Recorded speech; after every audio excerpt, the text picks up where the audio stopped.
The Galactic Council chamber floated in the void between stars, a massive station built by 17 civilizations over 3,000 years. Its walls were transparent diamond, showing the swirling colors of the nebula of eternal light. Inside, representatives from 43 species gathered in a circular arrangement, their forms diverse beyond imagination. Ambassador Sarah Chan stood alone at the center podium, her simple gray suit contrasting with the elaborate robes, shells, and energy fields of the alien delegates surrounding her. She held a datapad in her hands, though she had memorized every word she would speak today. Behind her eyes, exhaustion fought with determination. She had not slept in 36 hours. "The motion is clear," announced Chancellor Vortek, the Kraloth representative whose crystalline body refracted light into rainbow patterns. His voice resonated through translation fields that hung in the air like invisible speakers. "Humanity is hereby expelled from the Galactic Council and all associated treaties. The vote is final. 39 in favor, 2 opposed, 2 abstaining." Sarah's jaw tightened, but she kept her voice steady. "May I ask why?" A ripple of what might have been laughter moved through the assembly. Ambassador Threen of the Volskar Collective spoke next, her tentacles undulating with dismissive gestures. The Volskar were ancient, their civilization spanning 12,000 years. "You ask why? Your species has been part of this council for merely 40 years. 40 years, and already you have caused more disputes, more violations, more chaos than any species in recorded history. We filed protests against unjust trade agreements," Sarah replied, her voice echoing in the vast chamber. "We objected to territorial expansions that violated smaller species' rights. We refused to accept exploitation disguised as diplomacy." "You refuse to understand your place," said Ambassador Krell, a 4-armed manther whose exoskeleton gleamed like polished obsidian. "Younger species must learn from their elders. You humans question everything. You challenge everyone. You act as if 40 years of space travel makes you equals to civilizations that crossed the stars when your ancestors were still discovering fire." Sarah looked around the circle, meeting the eyes or eye equivalents of each delegate. Some looked away. Some stared back with contempt. A few, very few, showed something that might have been regret. "The Terran Assembly will, of course, honor this decision," Sarah said quietly. "We will withdraw our embassies, recall our diplomats, and cease all official contact as required by council law. But I want you all to remember something." She paused, and in that pause the chamber fell silent. "We came to you with open hands and open hearts. We offered friendship, trade, and cooperation.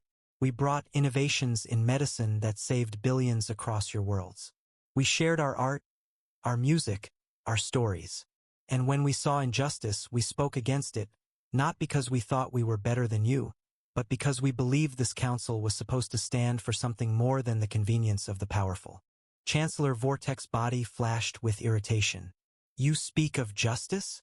Your species wages war on itself. Your planet is divided into competing factions. You have poverty, crime, and violence. You lecture us while your own house crumbles." "Yes," Sarah said simply. "We have all those things. We are imperfect. We are young. We are struggling to be better. But we never claimed to be superior. We only claimed to have a voice."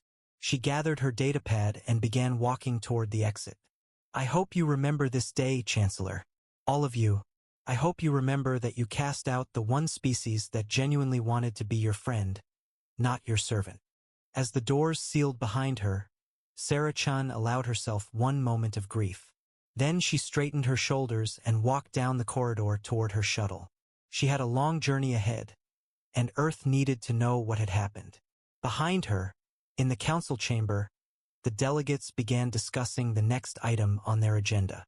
Within minutes, humanity was forgotten, just another failed species that had briefly touched the stars before fading into obscurity. The Galactic Council had made many decisions over its long history. Some good, some bad, some catastrophic. But this decision, this casual dismissal of humanity, would prove to be the most consequential choice they had ever made. They just didn't know it yet. Outside the station, The stars shone cold and distant, and in the darkest reaches of unexplored space, something ancient stirred. Something that had been watching. Something that had been waiting. The galaxy was about to change forever. The human shuttle Perseverance cut through the blackness of space, its engines leaving a faint trail of ionized particles that disappeared almost instantly. Sarah Chun sat in the pilot's chair, though the ship's AI handled the actual navigation. She stared at the passing stars, her mind replaying the council meeting over and over. Ambassador Chun. The ship's AI spoke with a gentle synthetic voice. Incoming transmission from Earth. Priority 1. Its Secretary General Morrison. Sarah sighed and straightened in her seat. Put him through. The holographic display flickered to life, showing the weathered face of Thomas Morrison, the most powerful human in the solar system. His dark skin was creased with age and worry, his gray hair cropped short in military fashion. Despite being 73 years old, his eyes still burned with fierce intelligence. Sarah, he said softly, I watched the broadcast. The whole world watched. Then you know we're out, she replied. Expelled, exiled, cast out like we never mattered at all. Morrison nodded slowly. The media is having a field day. Half of them are calling it a disaster. The other half are celebrating, saying we should never have joined those aliens in the first place. He paused. How are you holding up? Sarah laughed, but there was no humor in it. I'm angry, Thomas. I'm furious. We spent 40 years building relationships, learning their languages, adapting to their customs. We poured trillions into the embassy programs. We sent our best and brightest to serve across the galaxy. And they threw us away like garbage because we dared to have opinions. I know, Morrison said, but anger won't help us now. We need to focus on what comes next. What comes next? Sarah shook her head. We're alone again, Thomas. Cut off from galactic trade, galactic technology, galactic protection. Some of those species have weapons that could glass our entire planet in minutes. If any of them decide we're a threat, then we defend ourselves. Morrison interrupted, his voice hard as steel. Sarah, I didn't call to give you a pep talk. I called to tell you something important. Something I need you to hear before you get back to Earth. Sarah frowned. What is it? Morrison glanced around, as if checking for listeners even though he was in a secure room on the other side of the solar system. The Council has no idea what humanity really is. They think they know us because we've been peaceful, diplomatic, cooperative. They think we're weak because we asked for friendship instead of demanding it. We are weak, Sarah said bitterly. Compared to them, we're children playing with toys. No, Morrison said, and his voice carried absolute certainty. We're predators pretending to be prey. Sarah, while you were building bridges with the Council, we were building something else. Something they never knew about. Something they never imagined we could build. Sarah leaned forward, suddenly alert. What are you talking about? Project Prometheus, Morrison said quietly. For the last 30 years, a secret division of human scientists and engineers have been working on advanced weapon systems, ship designs, and tactical AI. We reverse-engineered every piece of alien technology we could get our hands on. We studied their strengths and weaknesses. We prepared for this exact scenario. You prepared for us to be kicked out of the Council? Sarah asked, disbelief coloring her voice. We prepared for the possibility that the aliens would never truly accept us, Morrison corrected. And we were right. Sarah, humanity didn't reach the stars by being naive. We reached them by being adaptable, relentless, and willing to do whatever it takes to survive. The aliens forgot something important about us. What's that? Morrison's smile was cold and predatory. We come from a death world. Earth has more dangers, more diseases, more environmental hazards than 90% of known inhabited planets. We evolved in a crucible of competition where everything wanted to kill us. We survived ice ages, plagues, wars, and near extinctions. We're not some peaceful species that stumbled into space. We're survivors. We're warriors. We're humanity. Sarah felt something shift inside her chest. The grief and humiliation began transforming into something else. something harder. So what do we do now? Now? Morrison's expression became grim. Now we go dark.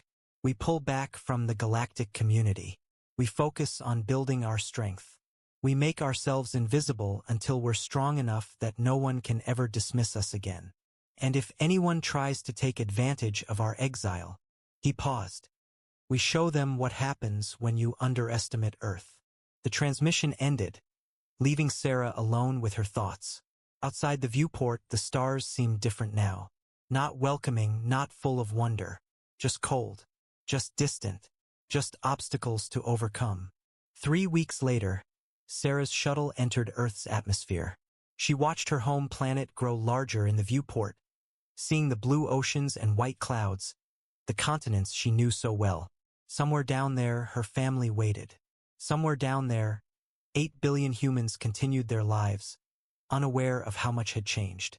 As the shuttle descended toward Geneva Spaceport, Sarah made herself a promise. The galaxy had cast humanity out, had called them weak, had dismissed them as irrelevant. They would regret that decision. Humanity would return to the stars. But next time, they would return on their own terms. The research facility on Titan was buried 3 kilometers beneath the frozen surface, hidden from any possible detection. Dr. James Park stood in the observation deck, watching the weapons test through reinforced glass. He was 42 now, though his work made him feel much older. His black hair was streaked with gray, and his eyes carried the weight of secrets that could reshape the galaxy. Initiating test sequence, announced the AI. Target: simulated Kraloth warship, shields at maximum capacity. In the testing chamber, a massive space stood empty except for a holographic projection of a Kraloth vessel. It looked exactly like the real thing. 300 meters of crystalline architecture, surrounded by energy shields that could withstand nuclear detonations. Fire, James said quietly. There was no dramatic flash, no explosive sound.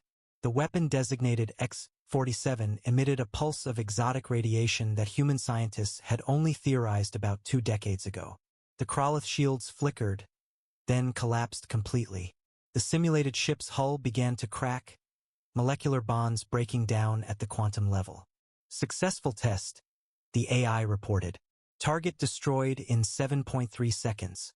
Shield penetration, 100%. Hull degradation, complete. General Maria Santos, who stood beside James, allowed herself a small smile. She was 60 years old, a veteran of the Mars Independence War, and now the head of humanity's secret military expansion. Her uniform bore no insignia, no rank markers. Everything about Project Prometheus was deliberately invisible. How many X-47s can we build? She asked. With our current resources? James rubbed his tired eyes. Maybe 50 in the next year. But General, we shouldn't focus on just one weapon. The real advantage is our approach. The aliens develop technology slowly, carefully, through consensus and tradition. We iterate, we experiment, we take risks. In 20 years, we've matched technological capabilities that took some of them thousands of years to develop. Matched? Santos raised an eyebrow. James, I've read the reports. In some areas, we've surpassed them. James nodded slowly. Yes, our AI systems are faster and more adaptive. Our ships are smaller but more maneuverable. Our soldiers train in conditions that would kill most alien species. But General, I have to ask again. What's the plan? We've built this arsenal in secret. We've created weapons that could threaten the entire Galactic Council. Are we really going to war? Santos walked to the window, looking out at the weapon that had just shredded a simulated warship. War? No, James. We're preparing for something much more important. We're preparing to survive. What do you mean? Santos pulled out a secure datapad and handed it to him. This is classified above even your clearance level, but you deserve to know. 3 weeks ago, one of our deep space listening posts detected something. A signal from the galactic north, from a region that's supposed to be empty space. James looked at the data, his scientific mind immediately analyzing the patterns. This isn't random noise. This is organized, intelligent. Yes, Santos said grimly. And it's not from any species we know. The signal is massive, James. It's originating from hundreds of sources, all moving information. Moving toward the galactic core. Moving toward Council space. You think it's an invasion? I think it's something the Galactic Council has never faced before. And I think they're not prepared for it. Santos took the datapad back. We've been running simulations based on the signal patterns. Whatever is out there, it's using technology far beyond anything in Council databases. It's moving fast, faster than any known FTL drive. And James. She paused. It's already destroyed 3 star systems. The blood drained from James's face. 3 star systems? That's billions of lives. Yes, and the Council doesn't know yet. The destroyed systems were in the outer rim, barely explored, inhabited by pre-spaceflight civilizations. But the pattern suggests this force is scouting, testing, learning. Eventually, they'll reach the core worlds. They'll reach the Council. Then we have to warn them, James said immediately. Whatever happened between us and the Council, we can't let billions die. Santos smiled sadly. That's what makes you a good man, James. But think strategically. The Council cast us out. They called us primitive and dangerous. If we warn them now, they'll either ignore us or demand we share all our technology as payment for their protection. They'll take everything we've built and give us nothing in return. So we just let them die? No, Santos said firmly. We let them realize they need us. We wait until the threat is undeniable. And then, when they're desperate, when they're afraid, when they finally understand they can't win alone, that's when humanity returns.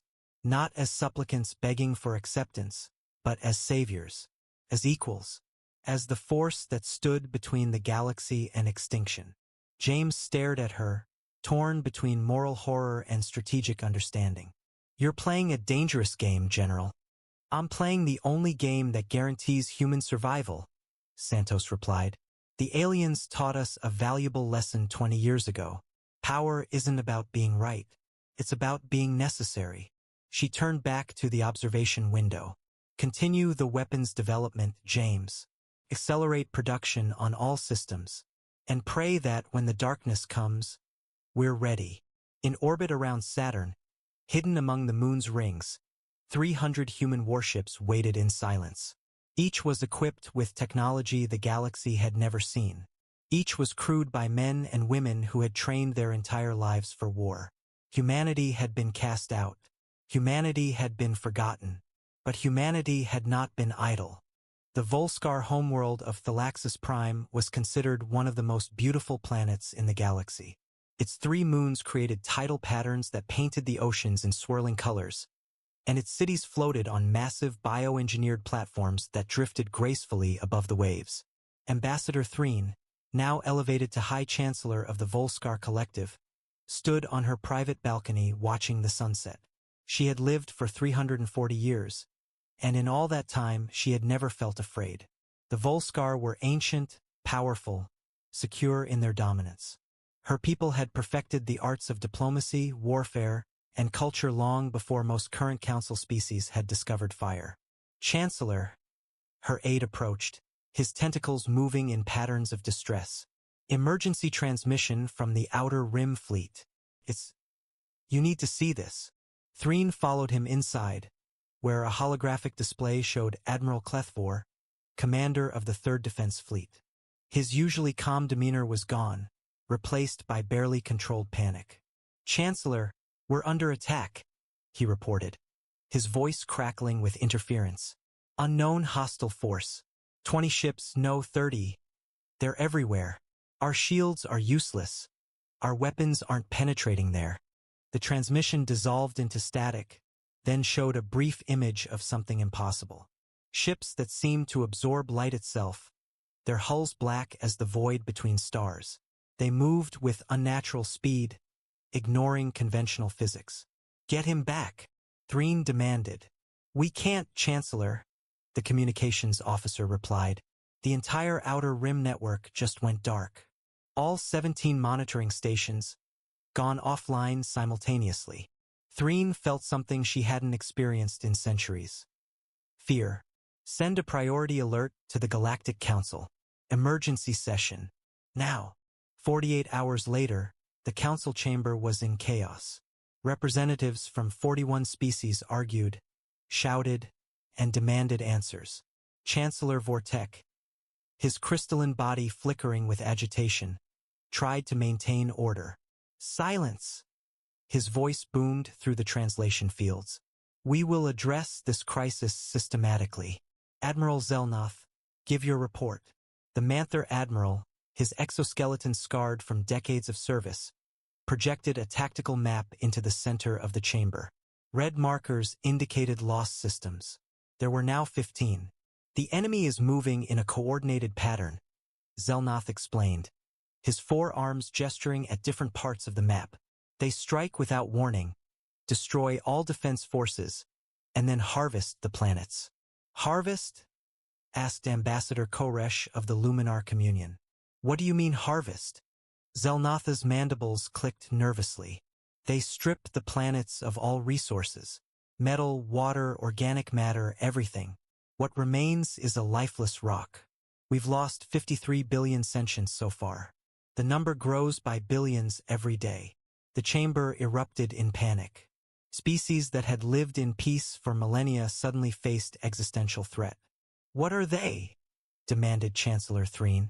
Where did they come from? We don't know, Zelnoth admitted. Our scientists have analyzed the attack patterns. These ships use technology we can't explain. They phase through solid matter. They regenerate damage almost instantly. They adapt to our weapons after the first engagement. It's as if they're learning from us. Then we must unite our forces, Vortek declared. We are the Galactic Council. We represent the accumulated power of 41 civilizations. Surely together we can. We tried that, Zelnoth interrupted, his voice hollow.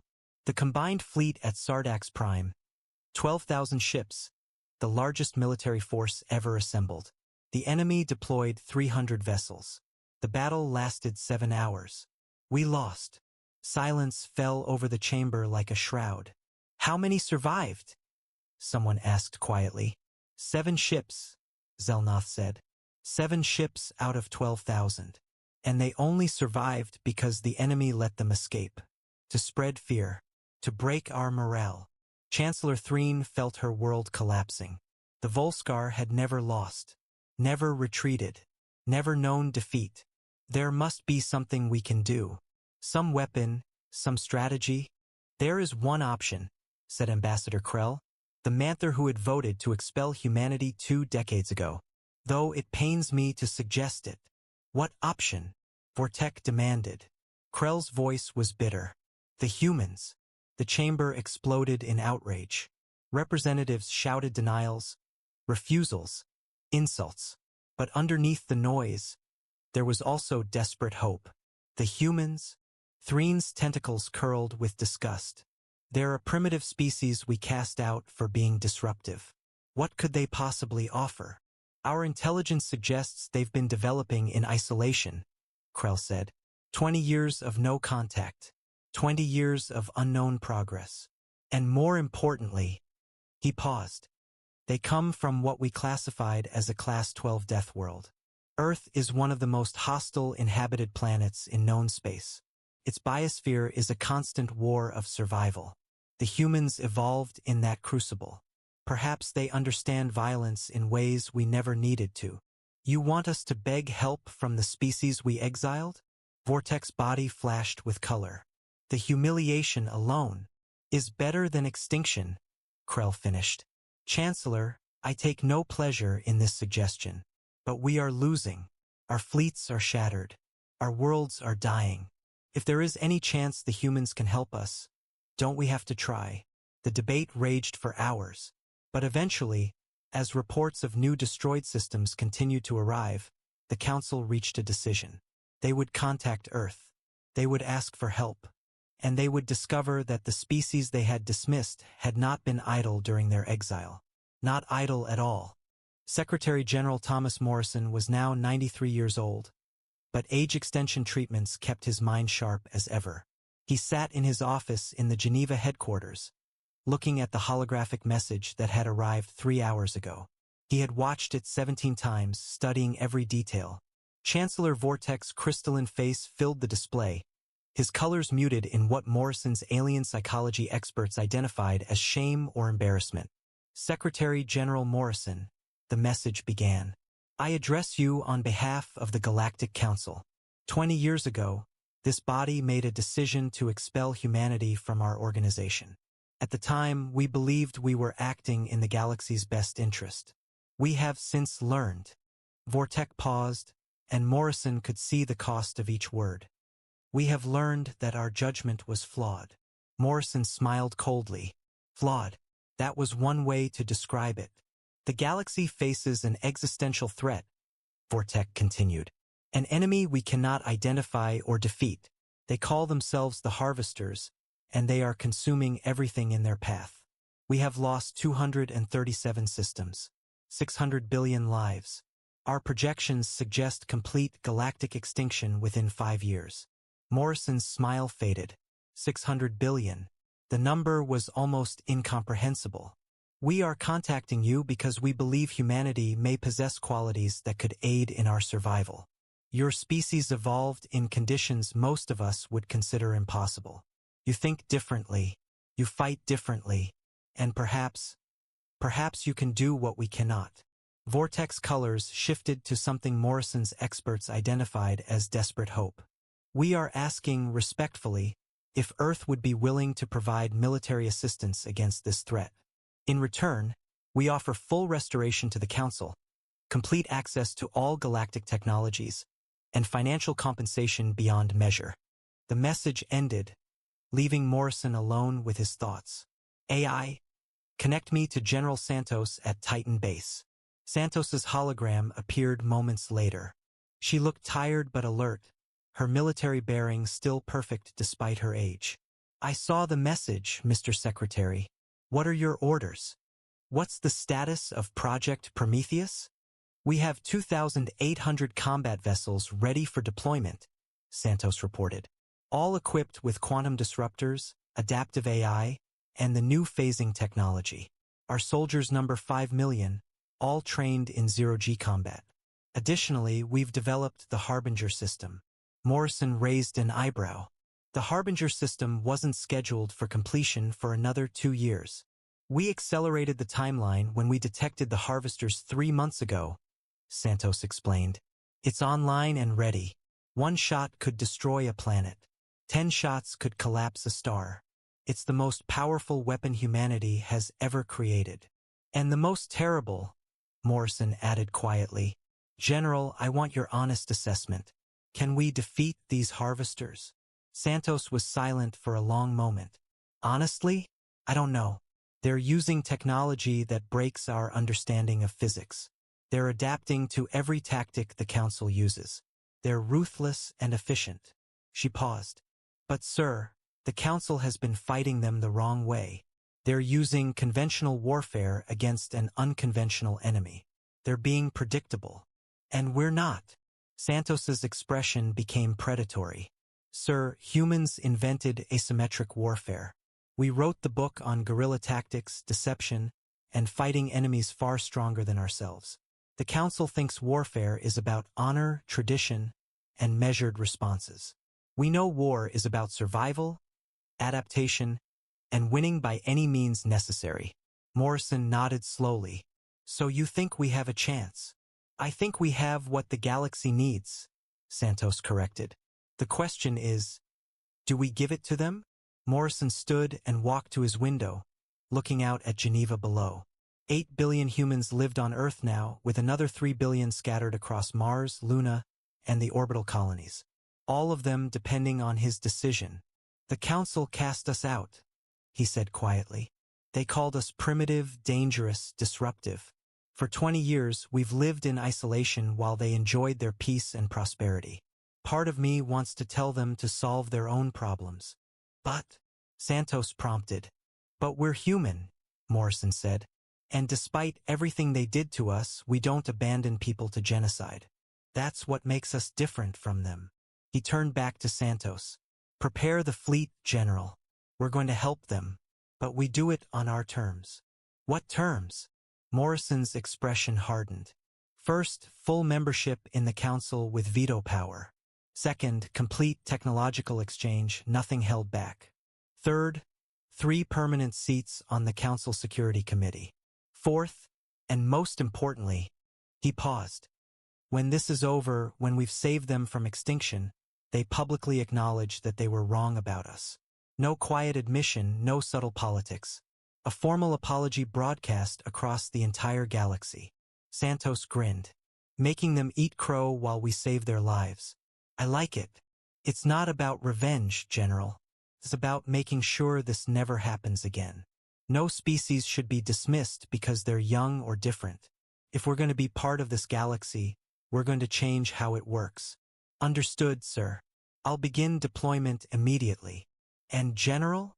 Morrison's voice softened. Bring our people home safe. All of them. I'll do my best, sir. 3 days later, the human fleet departed from staging areas across the solar system. 2,800 ships, each one a masterpiece of human engineering and desperation. They moved in formations no alien tactician had ever conceived, using strategies developed from thousands of years of human warfare. At the fleet's head flew the UESS Defiance, flagship of the human armada. On its bridge stood Admiral Jason Webb, 45 years old, third-generation military, and possibly the most important human in the galaxy. As Earth shrank behind them, Webb allowed himself one moment of reflection. Humanity was returning to the stars. But this time, they weren't going as supplicants or students. They were going as warriors. The galaxy was about to learn what happened when you dismissed humanity. The Cartax system was dying. Once home to 4 billion Helion people, it now lay under siege by 30 harvester vessels. The crystalline cities that had stood for 5,000 years were crumbling under directed energy weapons that seemed to tear matter apart at the molecular level. Admiral Webb stood on the bridge of the Defiance, watching the tactical display with cold calculation. His fleet of 2,800 human ships hung at the edge of the system, cloaked by stealth technology the harvesters wouldn't detect. Yet, status on the Council evacuation fleet? Webb asked. They're failing, sir. Lieutenant Commander Sarah Yamamoto reported from the sensor station. Her young face was grim. 300 Council ships trying to evacuate civilians. They've already lost 70 ships, and the harvesters are adapting to their tactics. Webb watched the display as another Council ship exploded, its shields useless against harvester weapons. The enemy ships moved with disturbing grace, their black hulls seeming to drink in the light from the dying sun. Analysis of harvester combat patterns? Webb asked. Commander James Park, son of the scientist who had developed the X-47 weapon, stood at the tactical station. They're learning machines, sir. Each time the Council uses a weapon, the harvesters adapt. By the 3rd or 4th strike, they're immune. That's why the Council keeps losing. They're fighting an enemy that evolves faster than they can adjust. But they haven't fought us yet, Webb said quietly. They don't know our patterns. They don't know our capabilities. And most importantly, they don't know how humans think. Orders, sir? Park asked. Webb's expression hardened. We've been preparing for this moment for 20 years. Time to show the galaxy what humanity can do. All ships, drop cloak. Battle Formation Delta 7. And Commander Park. Yes, sir. Let's teach these things why you don't mess with a Death World species. 2,800 human ships materialized from nowhere, their sudden appearance causing confusion among both Harvester and Council forces. The human formation was unlike anything in standard galactic warfare, small, tight groups that moved in unpredictable patterns, breaking every rule of conventional space combat. The Harvesters responded immediately, 30 ships turning toward this new threat. They moved with perfect coordination, their black hulls beginning to glow as they charged weapons. All ships, execute, Webb commanded. The human fleet scattered like startled birds, each group moving independently in patterns that seemed random but were actually carefully choreographed chaos. The Harvesters fired, their weapons tearing through space where human ships had been milliseconds before. Phase 1 complete, Park reported. They've fired and missed. They're recalculating. Perfect, Webb said. While they're analyzing what we didn't do, let's show them what we can do. All ships, engage Protocol Prometheus. The human ships activated weapons the galaxy had never seen. Quantum disruptors that bypassed conventional shields. Relativistic missiles that approached light speed in seconds. And the X-47, the weapon that had been tested in secret on Titan 20 years ago. The battle became a storm of violence unlike anything the galaxy had witnessed. Human ships moved in 3 dimensions simultaneously, using tactics developed from submarine warfare, aerial dogfighting, and even ancient naval battles from Earth's oceans. They feinted, ambushed, and withdrew in patterns that made no sense to traditional military doctrine. The harvesters tried to adapt, but every time they learned one pattern, the humans switched to another. It was like fighting smoke, always moving, always changing, never where they expected.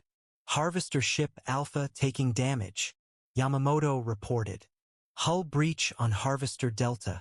There, sir. We're actually hurting them. Webb allowed himself a tight smile. That's because they're fighting an enemy who learned warfare through 10,000 years of killing each other. Commander Park, target the lead harvester with concentrated fire. All weapons, maximum yield. 20 human ships focused their fire on a single harvester vessel. Quantum disruptors collapsed its shields, relativistic missiles shattered its hull, and X-47 weapons tore through its structure at the molecular level.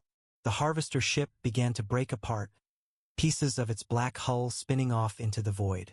First kill confirmed. Park shouted, and cheers erupted across the bridge. But Webb's expression remained serious. 1 down, 29 to go. And they're learning. Rotate tactics every 30 seconds. Don't let them adapt. And get those council ships and civilians out of here. The battle raged for 3 hours. Human ships darted in and out of engagement range, never staying predictable, never giving the harvesters time to adjust. It was exhausting, demanding constant attention from every pilot, every gunner, every tactical officer. But it was working. By the time the last civilian transport escaped the system, 12 harvester ships had been destroyed. The human fleet had lost 47 ships, losses that hurt, but nothing compared to the Council's usual casualty rates. Sir, remaining harvester ships are withdrawing, Yamamoto reported in disbelief. They're retreating. The bridge fell silent. The harvesters had never retreated. Never. They fought to destruction or victory, with no middle ground. They're learning, Webb said quietly. They recognize a superior force when they encounter one. They're going back to analyze our tactics, adapt to our weapons, prepare for next time. He turned to Park. How long before they overcome our advantages? Park ran calculations on his display. Based on their adaptation rate, maybe 2 or 3 more battles like this one before they figure us out. Then we need to end this war before they do, Webb said. Set course for Council space. We have a galaxy to save, and not much time to do it. As the human fleet departed from Cartax, the surviving Council ships hung in space, their crews trying to process what they had just witnessed. The humans, the dismissed, exiled, primitive humans, had just accomplished what the entire Galactic Council had failed to do for months. They had made the harvesters retreat. And across the galaxy, species that had once looked down on humanity began to wonder. What else could these Death World survivors do? 6 months after the Battle of Cartax, the war had transformed into something unprecedented. The human fleet had won 17 major engagements, saved 42 systems, and evacuated over 200 billion civilians. But the harvesters were learning, adapting, becoming more dangerous with each encounter. Admiral Webb stood in the Council War Room, a massive chamber built into an asteroid at the galaxy's heart. Around him, holographic representations of 41 species military leaders studied the tactical map. The harvesters now controlled 1/3 of the galaxy, and their advance had only slowed, not stopped. The situation is unsustainable, Admiral Zelnoth reported, his Manther exoskeleton bearing scars from a recent battle. The harvesters have adapted to 60% of human tactics. Our casualty rates are climbing. At this rate, we'll achieve victory through extinction. Theirs and ours. Chancellor Vortex crystalline form pulsed with exhausted colors. Admiral Webb, your species has performed miracles. You've saved billions. But even miracles have limits. Do you have any strategies left? Webb studied the map, his expression unreadable. Around him, the alien commanders waited with a mixture of hope and desperation. 6 months ago, they had barely tolerated his presence. Now they hung on his every word. There is one option, Webb said slowly, but it requires something this council has never attempted. Complete strategic integration. Not just humans fighting alongside your forces, but true unity of command, shared intelligence, combined tactics. Ambassador Krell's mandibles clicked skeptically. You're asking us to surrender command of our fleets to human control? I'm asking you to fight as one species instead of 42, Webb corrected. The harvesters coordinate perfectly because they're a hive mind. We're individuals, which gives us creativity and adaptability. But we're also divided, which makes us weak. If we truly combine our strengths, human aggression, Volskar strategic thinking, Kraloth shield technology, Manther weapon systems, we become something the harvesters can't adapt to. We become unpredictable on every level. Chancellor Threen, who had voted to exile humanity 20 years ago, spoke quietly. This would require unprecedented trust. Unprecedented cooperation. Yes, Webb agreed. It would require you to trust the species you cast out, to follow the lead of the primitives you dismissed, to admit that maybe, just maybe, humanity belongs among you as equals. He paused. Can you do that, Chancellor? The silence stretched for a long moment. Then Vortex body flashed with decisive color. We can. We must. Admiral Webb, you have operational command of all Council forces. May the ancestors of all our species guide you. The integration took 3 weeks of intensive coordination. Human tactical officers were embedded in every Council ship. Alien weapons specialists worked alongside human engineers. Training exercises ran constantly, teaching species who had fought alone for millennia how to fight as a unified force. Webb's strategy was brilliant in its simplicity. He divided the combined fleet into what he called hammer and anvil groups. The anvil, heavy Council battleships with their powerful shields and weapons, would engage the harvesters directly. The hammer, fast, agile human ships would strike from unexpected angles, using the Council ships as bait and cover. But more importantly, Webb did something no Council commander had considered. He shared humanity's darkest tactical knowledge. Psychological warfare, deception, false retreats, sacrificial gambits. All the brutal lessons humanity had learned through 10,000 years of warfare against itself. The harvesters had adapted to human tactics and Council tactics separately. They had never faced both simultaneously, integrated into something entirely new. The final battle began at the Nexus Array, an ancient megastructure that served as the communication hub for the entire galaxy. The harvesters had been moving toward it for months, and everyone knew why. Controlling the array would allow them to coordinate their forces across the entire galaxy simultaneously. If they took it, the war was over. Webb's combined fleet numbered 15,000 ships. Every vessel the Council could muster, every human ship that could fly. Against them, the harvesters deployed their main fleet, over 4,000 ships, including the massive harvester-class vessels that could strip a planet bare in hours. All ships. This is Admiral Webb. He broadcast across every channel, his voice reaching millions of warriors from dozens of species. 6 months ago, I told the Council that humanity evolved on a death world, that we're survivors, that we're warriors. Today, I tell you that you're all warriors too. You've fought for 6 months against an enemy that adapts to everything. You've lost homes, friends, families, but you're still here, still fighting, still refusing to surrender. He paused, letting his words sink in. The harvesters think they know us now.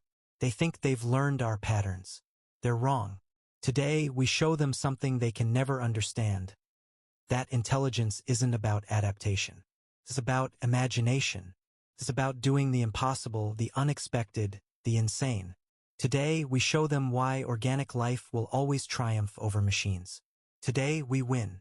The battle began with the anvil groups advancing in standard formation. The harvesters, recognizing the pattern, moved to intercept with practiced efficiency. Their weapons charged, their adaptive shields configured for expected human tactics. Then Webb gave the order that changed everything: execute Protocol Wildfire. The anvil groups didn't engage. Instead, they scattered in apparent panic, breaking formation in what looked like complete chaos. The harvesters, sensing easy victory, pursued. They flew directly into the trap. The hammer groups had been hiding in the Nexus Array's sensor shadow, using stealth technology combined with alien gravitational dampeners. As the harvesters passed, 1,500 human ships emerged at point-blank range and opened fire with every weapon they possessed. But that was just the first surprise. As the harvesters turned to engage, the anvil groups reformed behind them, trapping them in a killing box.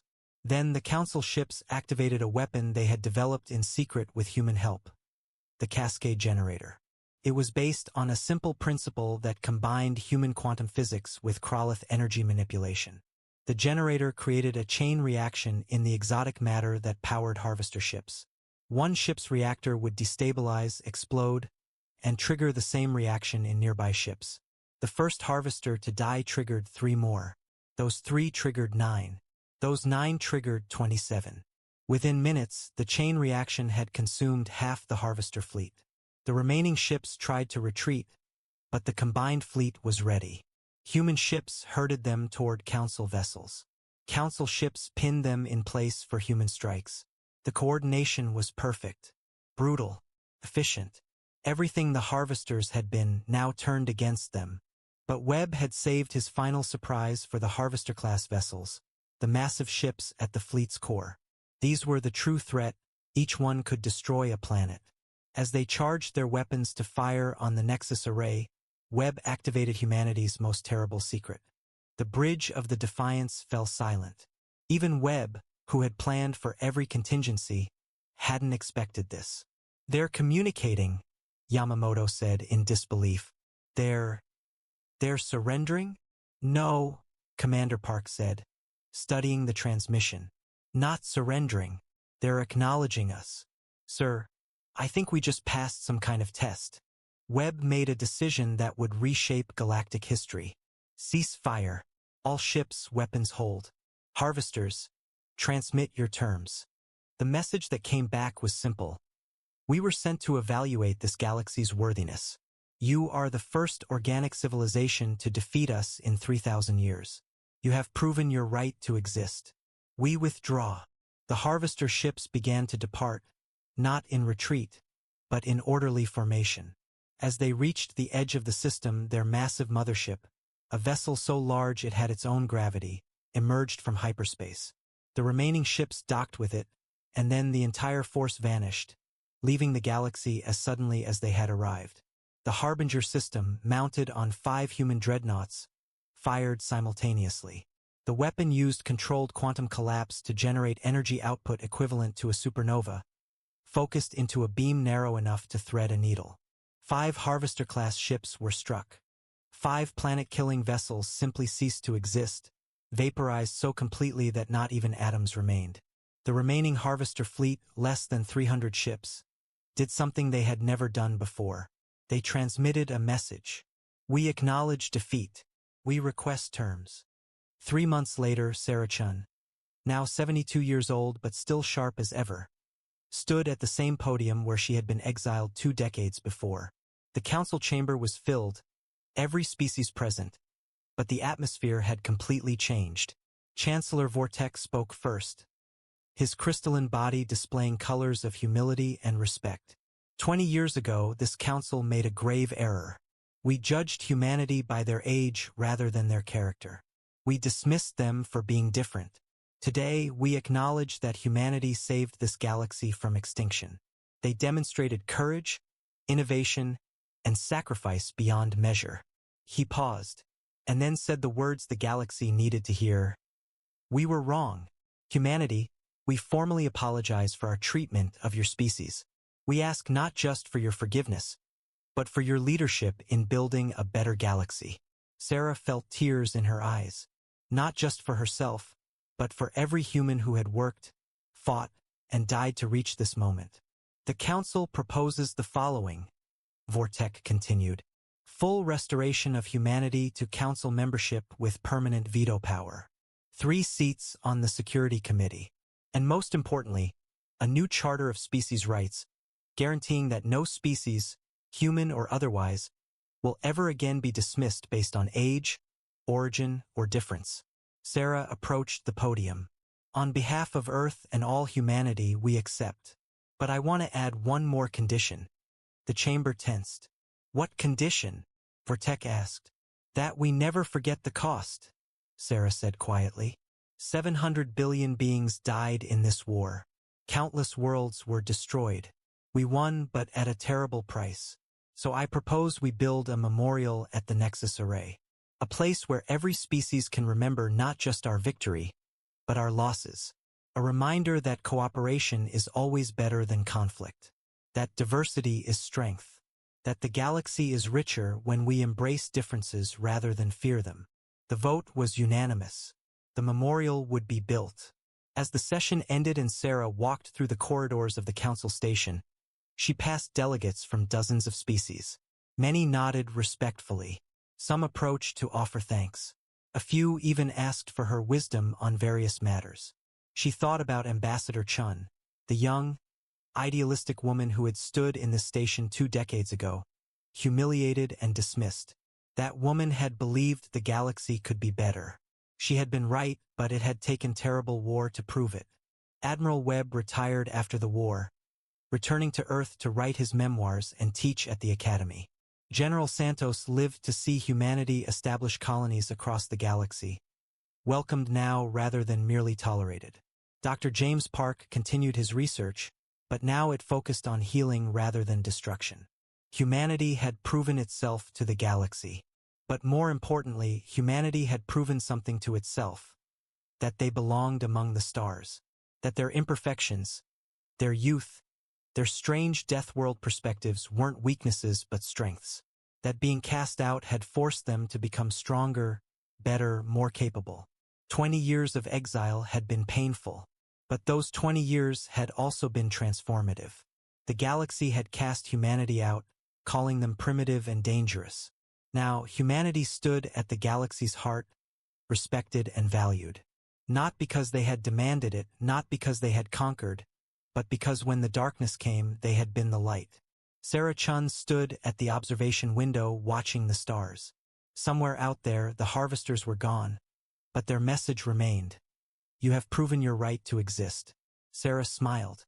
Humanity had never needed anyone's permission to exist. But it was nice to be acknowledged. The galaxy had learned a valuable lesson. Never underestimate the species from the death world. Never dismiss those who are different. And never, ever forget that sometimes the greatest strength comes not from age or power, but from the will to survive, adapt, and stand together when it matters most. Humanity had come home to the stars, and the stars would never be the same.